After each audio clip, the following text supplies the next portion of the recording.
Samantala, naglalakad sina Javier at Haring Jericho sa ilang pababa sa mababang burol kung saan medyo matarik ang daan, kaya nagdahan-dahan lang sila sa pagbaba. Plano ni Haring Jericho na sundan ng mga naiwang bakas ng mga Saxon sa paligid para matunton ang kinaroroonan ng mga kasama nila. Bagay na ikinatakot naman ni Javier dahil maaaring may mangyari sa kanila kapag ipinagpatuloy pa ang ginagawa. Iminungkahi niya kay Haring Jericho na bumalik na lamang sila sa Terraveda kaysa magpatuloy dahil parang sumusuong lang sila sa lungga ng tigre at nilalagay ang kanilang mga sarili sa malaking panganib. "Pwede ba tayong magpahinga?" Saad pa ni Javier. "Hanggat maaari, gusto kong makaabot tayo sa Ismere bago magdilim." Sagot ni Haring Jericho na patuloy lang sa pagbaba sa matarik na burol. Nang marinig ito ni Javier ay agad siyang nagalit at huminto sa paglalakad niya. "Ismere, babalik na tayo sa Terraveda," wika ni Javier. "Hindi mo kabisado ang lugar na ito, hindi ba? At ang Terraveda ay nasa timog. Sige, saan ngayon sumisikat ang araw?" Tanong pa ni Haring Jericho kay Javier. "Siyempre sa silangan," maagap na sagot ng binata. "At ano ang tinatahak natin buong araw?" Tanong ulit ni Haring Jericho kay Javier habang patuloy itong bumababa. "Sa ating kamatayan, kalaban nating dalawa si Raya. Alam mong makapangyarihan siya, hindi ba? Kaya mas mabuti pang umuwi na tayo sa Terraveda." Sabay pinigilan ni Javier si Haring Jericho. Napalingon sa kanya ang hari. "Sinabi ko na sa'yo, ililigtas ko ang mga tauhan ko," ani ni Haring Jericho at ipinaalala nito kay Javier ang tungkulin niya bilang pinuno para sa kanyang mga tauhan. Sinabi rin niya na kung duduwag si Javier ay mas mabuting umuwi na lamang ito. Kahit wala siya, ipagpapatuloy pa rin ni Haring Jericho ang paghahanap sa mga tauhan niya. "Hindi, huwag mong gawin ito," pigil ni Javier. Sinabi ni Javier ang pag-aalala niya sa kaligtasan ni Haring Jericho, kung saan sinabihan siya ni Haring Jericho na tumahimik na lamang kung hindi naman siya uuwi sa Terraveda. "Kung natatakot ka, di sige, malaya kang gawin ang gusto mo. Naroon lang ang daan pauwi sa atin." Tinuro ni Haring Jericho ang isang bundok na nababalutan ng ulap. "Nag-aalala lang naman ako sa'yo. Mabuti pa umuwi na lang tayo. Saka na natin ipagpatuloy kapag maayos na ang lagay mo. Tingnan mo, may sugat ka pa sa likod. Kung di yan maagapan, malamang magdudulot yan ng panganib sa buhay mo." Sambit ni Javier. Nainis na tuloy si Haring Jericho sa kaartehan na ginagawa ni Javier. "Tama, ayun, sinubukan kitang pauwiin. Pero kung hindi mo naman gagawin ang hinihiling ko, ang pinakamaliit na magagawa mo lang ay tumahimik. Halika na, arte-arte mo talaga." Nagsimula na siyang maglakad palayo at iniwan si Javier na di nakareak. Sumunod si Javier. "Alam mo, kung hindi ka mapapatay ni Raya, ako na lang ang gagawa." Napahinto sa paglalakad si Haring Jericho. "Ang pagbabanta sa isang hari ay pagtataksil, Javier. Alam mo ba yon?" Sabay tinignan niya ng matalim si Javier habang nagpapatuloy ito sa pagbaba ng burol. "Paano kung tusukin ko na lang ang puwet mo?" Bulong pa ni Javier at sinundan si Haring Jericho sa pagbaba. "Gago, narinig ko yun!" Anas naman ni Haring Jericho kaya napangiti na lamang si Javier. Samantala, gabi na nang makarating sina Nicolas at Eliseo sa Terraveda kasama ang natitirang mga tauhan. Buong hapon nilang sinuyod at ginalugod ang bawat sulok ng kagubatan pero hindi nila natagpuan sina Haring Jericho at Javier. Pagkapasok nila sa palasyo ay sinabi agad nila sa reyna ang ginawang pananambang ni Raya sa kanila, pati ang pagkawala ni Haring Jericho at Javier. Dahil dito, biglang nagkaroon ng hinala si Reyna Michelle na may isang traidor sa loob ng Terraveda. Nakatayo sa harap ni na Reyna Michelle at Mang Rigor ang dalawa, At mula sa loob ng silid ng trono ay sinalaysay nilang mabuti ang buong pangyayari bago naganap ang ambush na ginawa ng hukbo ni Raya. Kami ay tinambangan. Sinalakay kami ni Raya at ng isang grupo ng mga Saxon nang tumatawid kami sa hangganan patungong Ismere. Sambit ni Nicolas. At paano si Jericho? Hindi niyo pa ba sila nakikita? Tanong naman ni Reyna Michelle. Sinusubukan kong protektahan siya, kaso napahiwalay siya sa amin. At mula noon ay hindi na namin alam kung saan sila napunta. Sagot ni Eliseo sa ate niya. Ano bang sinasabi mo? Hinayaan niyo siyang mawala? Medyo galit na tanong ni Reyna Michelle sa kapatid. Nagawa naming itulak sila sa laban. Pagkatapos noon ay hindi na namin alam kung anong nangyari sa kanya. O kay Javier. Sabay bumaling si Eliseo kay Mang Rigor. Paano kaya ito nalaman ni Raya? Paano kaya niya nalaman na patungo si Jericho sa direksyong iyon? Saad pa ng matandang manggagamot. Subalit maging ang dalawa ay blanko ang isipan sa kung papaano natuklasan ng mga kalaban kung saang eksaktong ruta sila dadaan. Isa lang ang ibig sabihin nito. May nagtaksil sa atin. Madiin na pagkakasabi ni Reyna Michelle habang iniisip niyang mabuti kung sino ang maaaring makapagbigay ng impormasyon na ito. Dahil dito, nagkatinginan tuloy sina Eliseo at Nicolas sa naisip ng Reyna. Nang gabing iyon, sa kakahuyan ay patuloy pa rin na naglalakad sina Javier. Halos 5 oras na nilang tinatahak ang madilim na kagubatan, subalit wala silang maaninag na malapit na kabahayan. Hindi rin nila makita ang mga bakas sa lupa sa dilim ng tinatahak nilang lugar. Jericho? Tawag ni Javier. Umungol lang si Haring Jericho. May sasabihin ako sa'yo. Yung lalaki. Yung matandang lalaki sa kuweba. Naalala mo? Tanong ni Javier. Mag-isip ka na lang ng iba, Javier. Ayokong pag-usapan ng bagay na kinatatakutan mo. Wika ni Haring Jericho. Seryoso ako. Kailangan mong makinig sa akin. Bago siya mamatay, sinubukan niya akong bigyan ng babala. Sinabi niya sa akin na nasa panganib ka at malapit na mangyari ang panganib na iyon. Pahayag ni Javier. Naghihingalo na siya sa mga oras na iyon, Javier. Sino ang nakakaalam kung totoong sinasabi niya? Sambit naman ni Haring Jericho na hindi kumbinsido. Sa tingin ko, isang tagakita ang isang iyon. Isa siyang druid na naghahatid ng babala sa tao. Wika ni Javier. Inaasahan mo bang makikinig na lang ako sa isang mangkukulam? Sarcastic na sabi ni Haring Jericho. Pero bakit niya sasabihin sa akin yun? Wala siyang alam na kilala kita. Kailangan natin bumalik. Saad ni Javier. Hindi ko kaya. Kahit totoong sinasabi niya, walang pinagkaiba. Sagot naman ni Haring Jericho na patuloy pa ring binabagtas ang madilim na daanan ng kagubatan. Jericho, kung wala ka, mawawalan ng silbi ang kaharian. Lahat ng pinaghirapan nating gawin ay mawawala lahat. Isipin mo naman ang kapakanan ng mga tao sa bayan. Paano sila kapag nawala ka? Pangungulit pa ni Javier. Tingnan mo, kahit anong hirap ang ating kinakaharap, tayo ay nanindigan sa kung ano ang tama. Ayokong talikuran ng aking paniniwala, Javier. Yun ang sisira sa lahat ng ating pinagsikapan. Isinusumpa kong ililigtas ko ang aking mga tauhan o mamamatay sa pagsisikap na gawin ito. Buo na ang pasya ni Haring Jericho na ituloy ang misyon na ito kahit buhay pa niya ang nakataya rito. Kung gayon, isinusumpa kong poprotektahan kita o mamamatay sa tabi mo. Sagot naman ni Javier.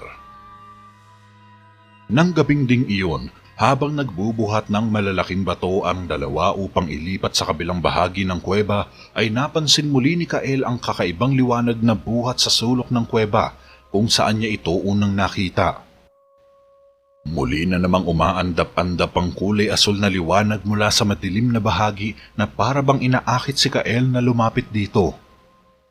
Dahil sa matinding kuryosidad ay binaba ni Kael ang malaking batong binubuhat niya at nilapitan ng nag-iilaw na bagay upang alamin kung ano bang uri ng liwanag ang nag-iilaw na ito na nagmumula sa madilim na espasyong iyon. Dahan-dahan itong nilalapitan ni Kael habang abala sa trabaho ang mga kasamahan niyang bihag. Sa kanyang paglalakad ay naramdaman siya ni Ramon at nagtaka ito kung saan niya balak pumunta. Nilingon saglit ni Kael si Ramon upang ipaalam na nakita na naman niya ang kulay asul na mahiwagang liwanag. Andun na naman siya. Teka, pupuntahan ko lang. Wika ni Kael habang dahan-dahang naglalakad sa madilim na bahagi ng kuweba. Medyo nabahala naman si Ramon sa ginagawa ni Kael dahil maaari silang matunugan ng mga sakso na naglilibot sa buong paligid. Nagtataka din siya sa ikinikilos ng kaibigan, lalo na't baka nasisiraan na ito ng ulo sa tagal ng kanilang pananatili sa madilim na kuwebang ito. Isa pa, tiyak na mapapasama sa Kael kapag nahuli siya ng mga nagpapatrolyang Saxon sa paligid.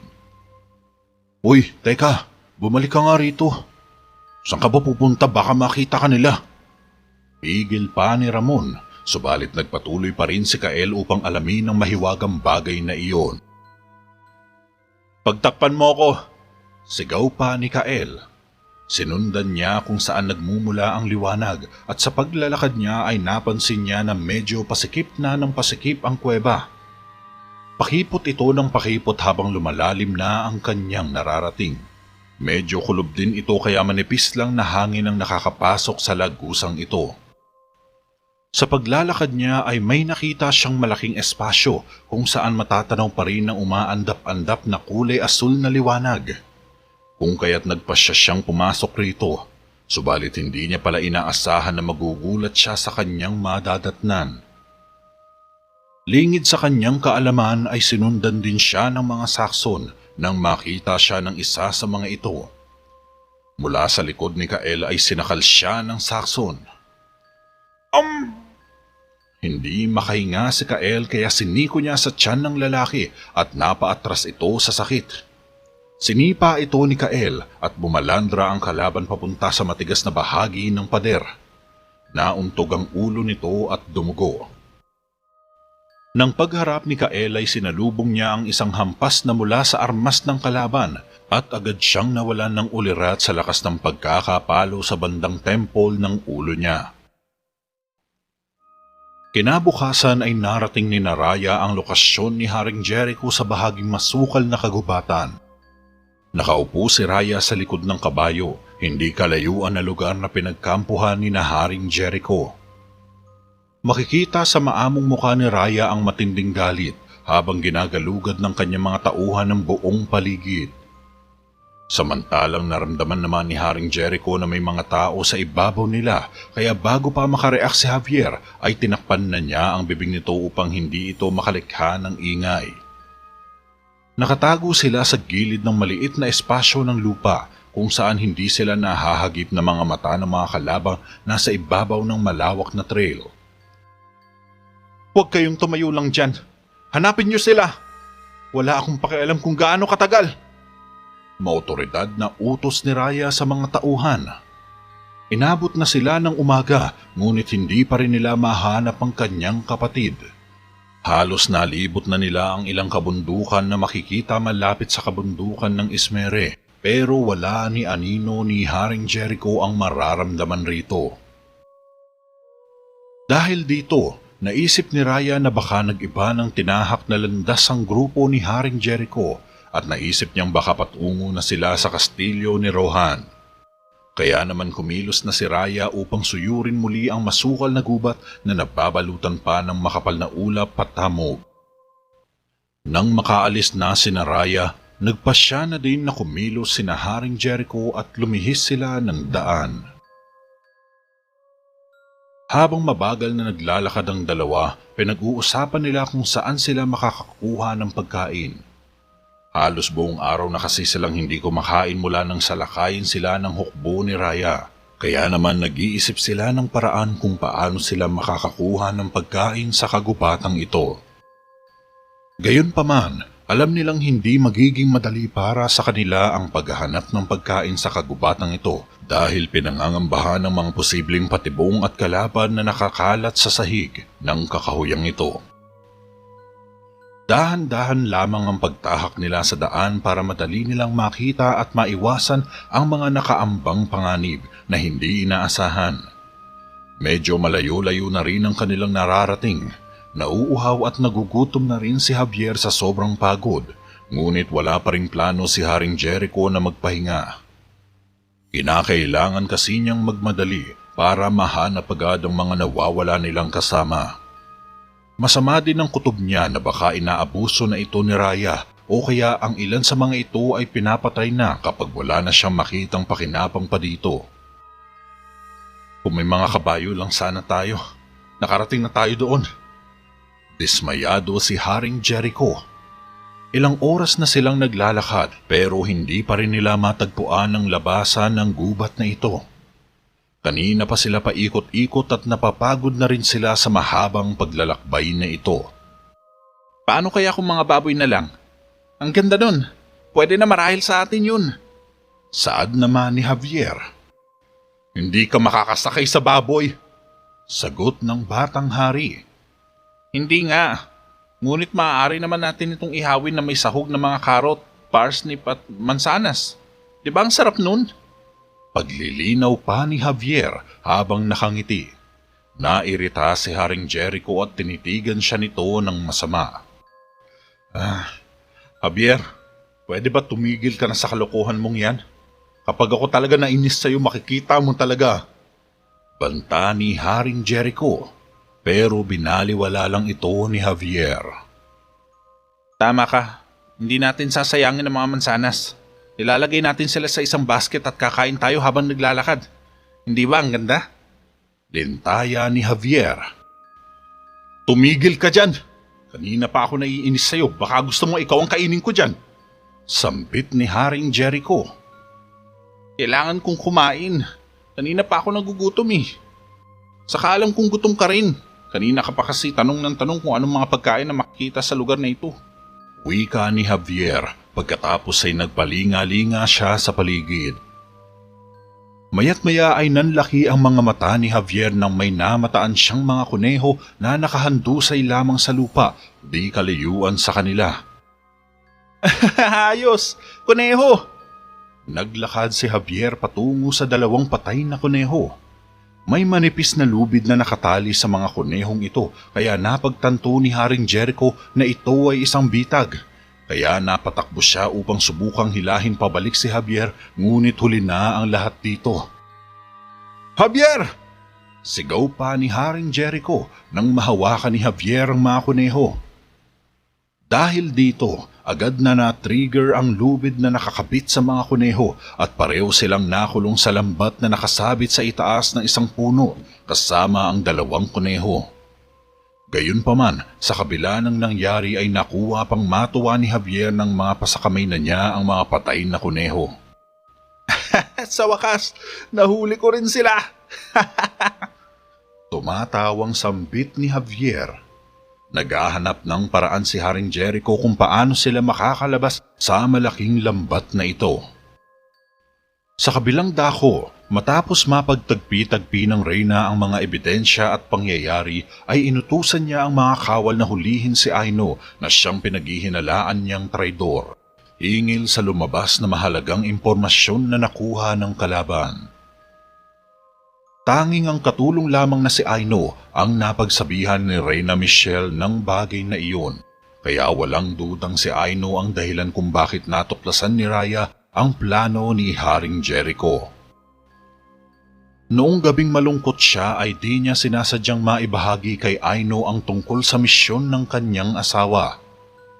Dahil dito, agad na kinaladkad ng mga kawal si Aino papunta sa loob ng trono at hinarap siya kay Reyna Michelle na kasalukuyang nakaupo sa tabi ng trono ng asawa niya. Ano pong nagawa ko? Mahal na ginang? Nagkukunwari si Aino na walang alam sa nangyayari habang seryoso na nakatitig sa kanya si Reyna Michelle. Naroon sa loob ang buong korte kasama na ang mga opisyales at iilang mga kabalyero na nakasama ni na Haring Jericho sa misyon. Noong gabing bagong umalis ang hari patungong Ismere, nagkaroon ng lihim na pagpupulong ang konseho. Narinig mo ba ang pinag-usapan namin? Direktang tanong ni Reyna Michelle sa kinakabahang si Aino. Hindi po, mahal na ginang. Wala po kong alam dyan. Maniwala po kayo. Wala talaga. Tanggi ni Aino. Pero bakit ka nakatayo sa labas ng pinto nung oras na iyon? Hindi ba't nakabangga mo pa si Javier? Tanong ng Reyna. Dahil dito, parang binuhusan si Aino ng malamig na tubig. Totoong naroon siya sa pinto ng mga oras na iyon para makinig sa kanilang mga pag-uusap. Nakadikit siya sa pinto kaya nung pagbukas ni Javier ng pintuan ay nagulat siya at nabitawan niya ang daladalang mga prutas na dadalhin niya sana sa loob ng silid ng Reyna. Nanginig sa kaba si Aino at hindi niya alam kung ano ang sasabihin. Nahahalata niyang hindi naniniwala sa kanya ang Reyna gamit ang tingin na ipinupukol nito sa kanya. Magdadala lang ng hapunan mo? Sambit ni Aino. Noong isang gabi, saan ka nga pala nagpunta? Madiin na tanong ni Reyna Michelle kaya mas lalong kinabahan si Aino dahil konti na lang ay mabibisto na siya ng Reyna. Wala po. Kahit saan lang po. Naglalakad tapos nagpapahangin. Nanginginig na sagot ni Aino. Pero sa abnormal na kilos niya, mas lalo tuloy tumibay ang paniniwala ng Reyna na may kasalanan nga siya. Huwag mong gawing mahirap ito sa iyong sarili, Aino. Ang gusto ko lang naman malaman ay ang katotohanan. Alam nating dalawa na nilisan mo ang lungsod ng gabing iyon sa pamamagitan ng likurang bahagi ng Kastilyo. Wika ni Reyna Michelle. Hindi tuloy makatingin si Aino. Wala na siyang mahugot na alibay para kontrahin ito. Tumingin ka sa akin habang kinakausap kita. Tinatanggi mo ba ang mga paratang na ito? Tanong ng Reyna. Hindi po, mahal na ginang. Diretsyong sagot ni Aino. Pwes, kanino ka nakipagkita ng gabing iyon? Maaari mo bang sabihin sa akin? Tanong muli ni Reyna Michelle. Hindi mo maiintindihan. Nagulat ang lahat nang biglang tumaas ang tono ni Aino. Pero nanatili pa rin mahinahon si Reyna Michelle sa paglilitis sa dalaga. Kanino ka nakipagkita? Sagutin mo ang tanong ko. Kalmadong tanong ng Reyna. Matagal bago nakasagot si Aino. Hindi siya sigurado kung paniniwalaan ba siya kung sasabihin niyang nakipagkita lang siya sa kanyang ama. Sa tatay ko. Nakipagkita ako sa aking ama. Tugon ni Aino. Napabuntong hininga ng malalim si Reyna Michelle. At sinabi mo sa kanya ang narinig mo? Tanong nito. Gusto naming makuha kung anong nararapat sa amin. Kung siya man isang mangkukulam o isang mandirigma, ang mga kasanayan niya ay dapat pa ring igalang. Ngunit tinatawag siyang mangkukulang na marami. Hindi nila siya nire-respeto. Nararapat siyang igalang, tulad ng sino mang tao. Pagbubulgar ni Aino na siyang ikinagulat naman ng mga naroroon sa konseho. Naglikha ito ng bulong-bulungan at nagkaroon ng iilang opinyon ang mga courtier kung saan naging malinaw sa kanila ang dalagang si Aino ay isang malaking espiya. Respeto ang dapat makuha, hindi ito nabibili ng dugo. Ang iyong pagtataksil ay nagbuwis ng buhay ng maraming mabubuting tao. Galit na sabi ni Reyna Michelle dahil maraming napahamak sa ginawang pagtataksil ni Aino para lamang kilalanin sila bilang isang ordinaryong tao. Pero nagawa ko lang iyon para maibalik sa aking ama ang respetong hinihingi niya. Pagmamakaawa ni Aino. Inamin mo na ang kasalanan mo, Aino. Wala ka ng pagpipilian. At ngayon, sa pamamagitan ng batas ng Terra Veda, nakita kong nagkasala ka ng pagtataksil. Kaya hinahatulang kita ng kamatayan. Dalhin siya sa loob ng selda. Maotoridad na utos ni Reyna Michelle sa mga kawal. Dahil dito, nagkapalitan tuloy ng tingin si Mang Rigor at Eliseo dahil sa tinuran ng reyna. Nakakagulat ang ipinakita niyang asta na tila hindi na iiba kay Haring Argo. Hinila si Aino ng 2 kawal palayo sa harapan ni Reyna Michelle at dinala nila ito sa ilalim ng kastilyo habang patuloy na nagmamakaawa at umiiyak sa reyna. Ngunit naging bingi si Reyna Michelle sa pagsusumamo ni Aino. Hindi niya na ito kayang tingnan ng may bahid ng awa. Para sa kanya ay dapat lang nahatulan ng parusa ang mga taong nagtataksil sa Terra Veda. Samantala, patuloy na naghahanap ng paraan sina Haring Jericho kung papaano makalalabas sa lambat na humuli sa kanila. Gusto sanang abutin ni Haring Jericho ang espada niya kaya nga lang di niya ito maabot dahil sa distansya nila matapos silang balutin ng malaking lambat. Ganun pa man, naisip ni Haring Jericho ang punyal niya sa likod. Kumaabot ko lang sana ang balaraw ko. Mapuputol na natin itong lubid. Sambit ni Haring Jericho kay Javier. Aray! Huwag mo nga idikit sa akin yung mga tuhod mo. Naiipit mo ang mga kamay ko eh. Reklamo pa ni Javier habang sinusubukan itong abutin ang balaraw sa likod. Teka, saan ko ba naiipit? Tanong pa ni Haring Jericho. Ayan!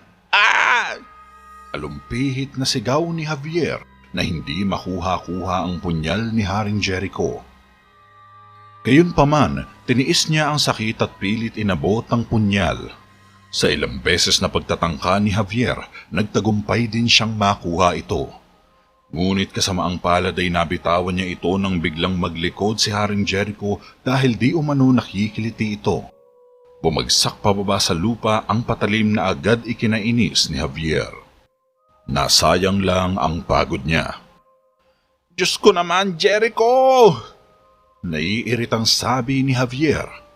Kasalanan mo yan, kinikiliti mo kasi ako eh. Paninisi naman sa kanya ni Haring Jericho. Magaling at nakuha mo pa akong sisihin sa nangyari. Ang galing lang. Sarcastic na wika ni Javier. Teka, saan na nga ba napunta yung isa pang kuneho?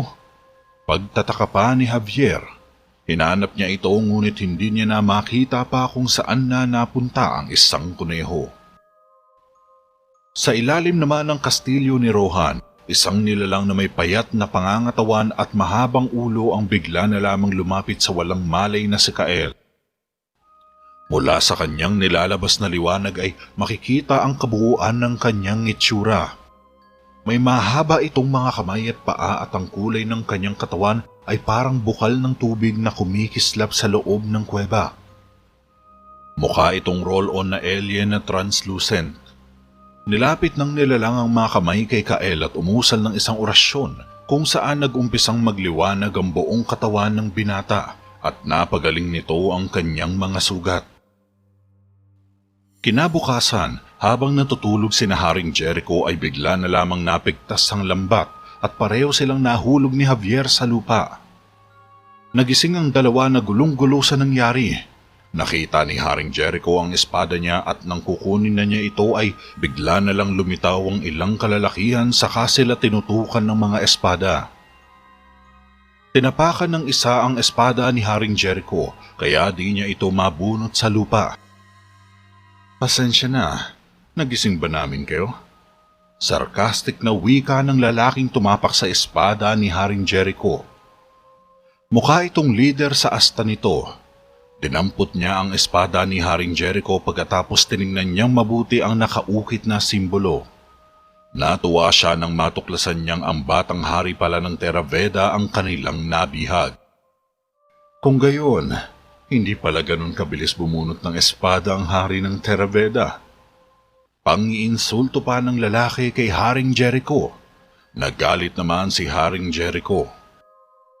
Makukuha ko ng magandang presyo. Buhay man o patay. Anong iyong huling kahilingan? Sabay tinutok ng lalaki ang sariling espada kay Haring Jericho habang nakadapa sa lupa at walang magawa upang lumaban. Hayaan mo ang aking lingkod na mabuhay. Hindi siya nararapat mamatay ng ganito. Hiling pa ni Haring Jericho.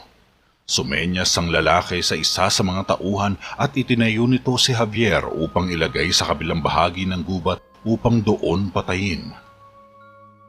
Humarap si Javier sa lalaking pinuno. "Kung papatayin mo siya, kailangan mo muna akong patayin!" Hirit pa ni Javier. Napangiti ang lalaki. "Pambihira naman, Javier! Huwag ka na nga makisali rito. Nakapagdesisyon na ako." Naiinis na saway ni Haring Jericho kay Javier, subalit umiling lang si Javier. "Alam mong hindi ko ginagawa lahat ng mga inuutos mo sa akin," tugon ni Javier kay Haring Jericho. Nakahanda na sanang tapusin ng lalaki si Javier nang biglang may sumigaw sa likuran na nagmula sa isang sulok ng gubat. "Tumigil ka!" Sigaw ng isang estranghero na walang iba kundi si Elias. Ang batang druid na tinulungan noon ni Haring Jericho na makatakas, na ngayon ay lumaki na at naging gwapong binata. Pero hindi agad ito nakilala ni Haring Jericho dahil ibang-iba na ang itsura nito na malayo sa musmusing batang nakasalamuha nila noon. Ilang taon na ang lumipas nang huli silang magkita nito. Marami na din ang nagbago sa mundo kaya hindi na ito masyadong matandaan ni Haring Jericho. Sa kasalukuyan ay malaki na si Elias at marami nang nagbago sa kanya. Dahil sa unti-unting pagkaubos ng lahi ng mga druid, nagpasya na lang na umalis si Elias para hanapin ang kanyang kapalaran. Naging palaboy siya sa maraming taon na nakalipas sa buhay niya hanggang sa isang araw nang wala na siyang mapuntahan ay sumama siya sa mga barbaro na kilalang notorious na kaalyado na Raya upang mabuhay lamang. "Hindi mo dapat pangunahan si Raya sa pagpapasya sa kanilang kapalaran," wika ni Elias. Natakot at nag-atubili naman ang lalaki sa pagkitil sa buhay ni Javier. Natawa ito at iniwan na sina Javier kasama ang kanyang mga tauhan. Tinulungan naman ni Elias si Haring Jericho na makatayo, habang si Javier naman ay matalas lang na nakatitig kay Elias na may bahid ng kawalan ng tiwala sa batang druid na siyang nakita sa pangitain sa kuweba. "Hindi mo ba ako naaalala? Iniligtas mo ang buhay ko minsan. Maraming taon na ang nakakalipas." Wika ni Elias na siya namang ipinagtataka ni Haring Jericho. "Siya si Elias." Pagpapakilala ni Javier sa binatang kaharap ngayon ni Haring Jericho. Ikinagulat ito ni Haring Jericho at halos hindi makapaniwala na ganito na kalaki ang batang tinulungan niya noon na makatakas mula sa kamay ng kanyang ama. Halos hindi siya makareact sa gulat. "Kamusta, Jericho?" Nakangising bati ni Elias kay Haring Jericho na napatulala lamang. Samantala si Javier ay magkahalong galit at takot ang nadadama sa masamang presensya ng batang druid.